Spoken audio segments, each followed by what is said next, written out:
Welcome to Playfully Orange, our conversation about arts and culture here in Central Florida. Today, my guest is Joe Walsh. Welcome, Joe. Hi, how are you, Terry? Good. So, Joe, Thanks for having me. you bet, you have just started a new theater company, Ghost Light Theatricals. Yes. Um, and Tell us about that. What's Ghost Light Theatricals started about 2 months ago, and it is a new company which is focusing on creating productions, education, and building community. So we just had our first full-scale production, and it was a sort of remount, revisal of a play called Lilies that I had produced 15 years ago in the UK, and we did it at Theatre South Playhouse with an amazing group of actors and team. And we were able to sort of, again, start to build that sense of community. It wasn't just about production, but we had talkbacks after every performance with community leaders, and we're able to offer space for our audience to sit and talk about the show and the themes it brought up. So it was really exciting. You produced this in England. So, what were you doing in England? I went to England in 2001. To get my master's degree. I went to the University of London. I was meant to be there for 8 months to a year, and I ended up being there for 15 years. Well, where did you come from before that? I'm from Lynn, Massachusetts, originally, up in the Northeast, just outside of Boston.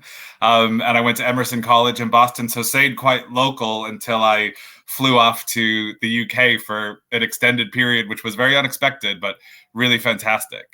And how did the theater bug bite you? I was, I think, 8 years old. I'd been interested in theater and enjoyed it. I think I did some classes with Lynn Community Theater, but really specifically, there were sort of two stories that were when kind of theater changed my life. And the first was at the Colonial Theater in Boston. I begged my mother for tickets to go see Kathy Rigby and Peter Pan. And we're sitting in the second balcony. We never got good seats. We're always in terrible seats in the back. And we were sitting there in the back, and I enjoyed it so much. But then at the end of the show, Kathy Rigby came out and she flew off the stage up to the second balcony and sprinkled fairy dust everywhere. And that was the moment I thought, I want to be a part of creating that magic for other people. It wasn't that you got bitten, is that you got sprinkled. Correct. Correct. And then a couple of years later, my brother was in a high school production of Man of La Mancha. And I was dragged there the first night. I didn't want to go. I didn't know what it was. And I ended up kind of asking all my relatives, begging them to take me back every night. I went to see it 6 times in the weekend. And I just fell in love with it. I remember parts of the production so specifically. And the most specific being one that, I did the show last year at the Garden, and I tried to honor this moment that really changed me. And it's the moment when Eldonza, at the end of the show, when Sancho says, "But Eldonza," and she stands up and she says, "My name is Dulcinea." And just sort of this moment where you watch a human being's life change because they were treated as they should be treated. And at a young age, I saw that that's what theater can do. Theater can actually change a person. It can bring us together. And it was a moment that stuck with me, and I just kept going back. I remember every single relative. When do you go to Steve's show? I want to go back and see it. So I was able to go back that whole weekend. And it, again, the two things, creating magic and creating a space where people can share a moment that potentially could have a positive impact on their confidence, their lives, and who they are moving forward. And I think those are the two things that got me into theater. That's where the sort of bug hit at the beginning. Well, I read a quote in the Orlando Weekly that you said, "What I'm very interested in is finding the beauty in places of harshness or ugliness, and really trying to empower that beauty and use theater to remind us that beauty and humanity can be found anywhere." So that fits with your quote there. And who knew that 8-year-old Joe, 10-year-old Joe, that's where it all was kind of began. And it began with family. My mother taking me to see Kathy Rigby and Peter Pan, and both my parents bringing me to Man of La Mancha, which my brother was in as Sancho.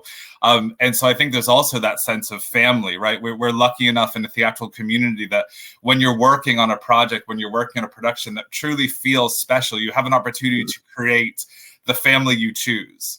And I think it's interesting to look back and think that where my roots came from, and then that sort of a quote that is from my heart, kind of rings back to the truth of that 8-year-old boy that sat just transfixed when this moment of sheer magic happened with Ms. Rigby and Peter Pan. Have you seen Apologies to Lorraine Hansberry? I'm actually seeing it tonight, and I'm so excited. We should have this conversation after that.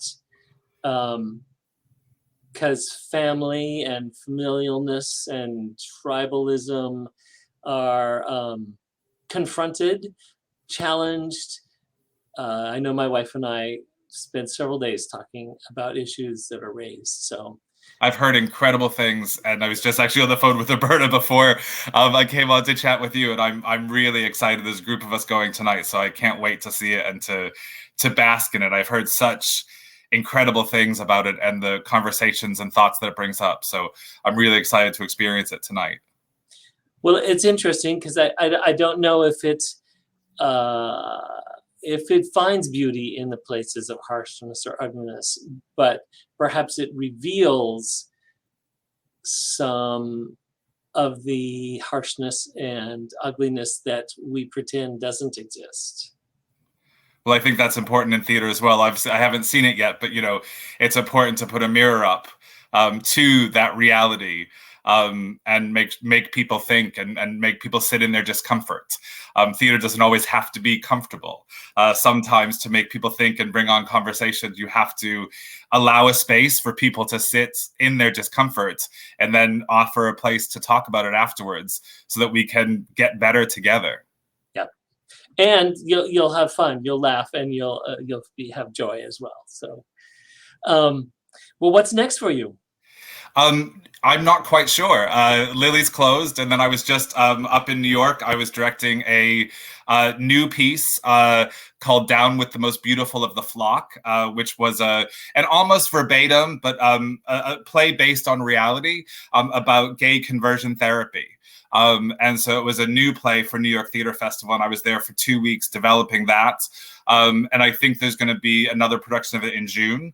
So I'm going to go up and do that in June. And then we're looking for some new ideas in the new year.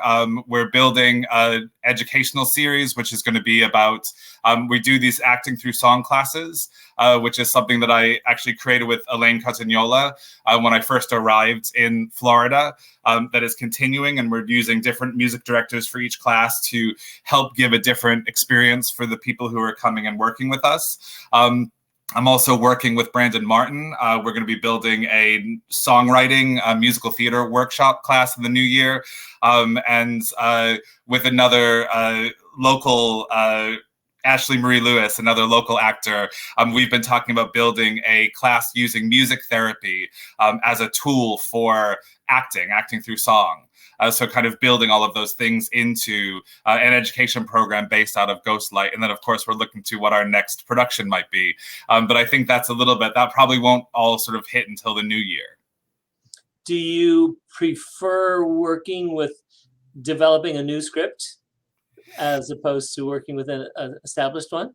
I mean, I think both are exciting. I think there's ways to, it was interesting when we tackled something like Man of La Mancha, because of the lens with which we told the story and the actors that we had in it, that really felt like a new play, a new piece.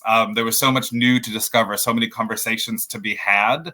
And obviously with something like the play that I just did in New York, I'm talking with the playwright, and we're having meetings now about where it's going to go next and what develops need to happen. So they are both really exciting to me. And I can't say I prefer one or the other. I think every time you enter into a new process, I mean, I just did Lily's, which I've done 3 times in 15 years.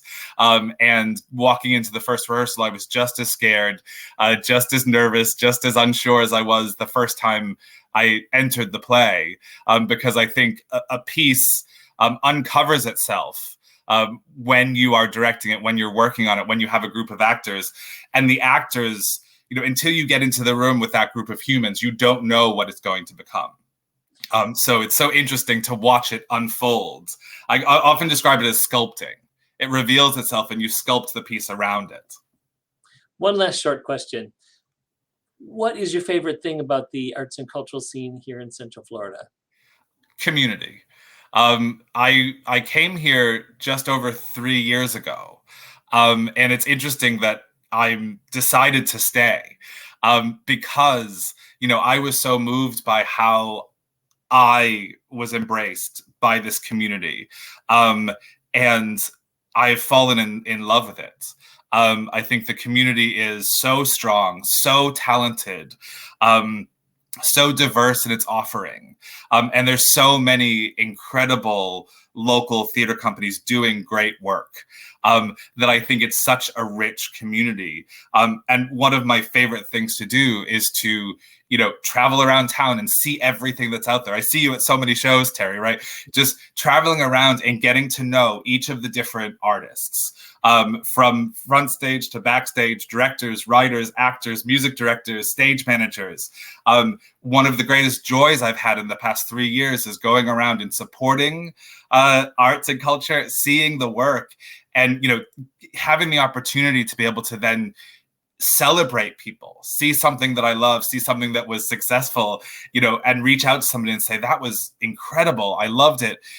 Can I meet you for a coffee and talk about your work and talk about what you do? I feel like I've grown because I'm a member of this community. And this community has allowed me to ask questions, allowed me to be a part of it. And that's really been life-changing for me.